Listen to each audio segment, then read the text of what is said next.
Olha o Guarani, Isaac de fora da área, espalmou o goleiro do rebote, Guarani vai empatar, é gol! É gol, é gol, é gol, é gol! Mirandinha!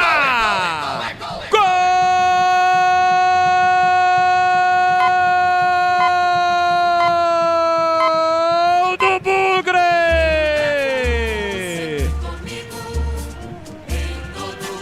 Mirandinha, ele tem a 11 estampada na camisa!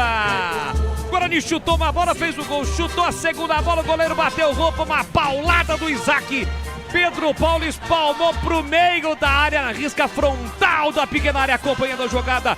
Mirandinha, o herói do derby, vai empatar o jogo. Ele empata de novo pro time do Guarani. Mirandinha empata, deixa tudo igual em Natal. Avante, avante, avante, avante, avante, avante. Avante, avante, avante, avante, Bugrão. Verde e branco são as cores da paixão, verde e branco, as cores do Bugrão. Olha lá o povão festejando, olha lá a galera vibrando porque balançou.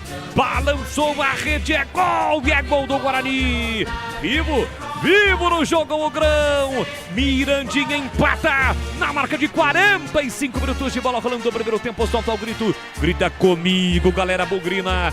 Tá registrado em Natal, Mirandinha para deixar tudo igual. Guarani 2, ABC também 2. Pedro Paulo, agora foi você quem bateu roupa. Não chora não, goleirão. A bola dorme no fundo da sua rede. E o detalhe do gol, me conta, Pepe. Mirandinha muito esperto ali na posição de centroavante. Aproveitou o rebote, aproveitou a bobeira do goleiro Pedro Paulo e deixou tudo igual no Frasqueirão. Mirandinha, camisa número 11, marca o seu segundo gol com a camisa do Guarani. Bugrão no ataque.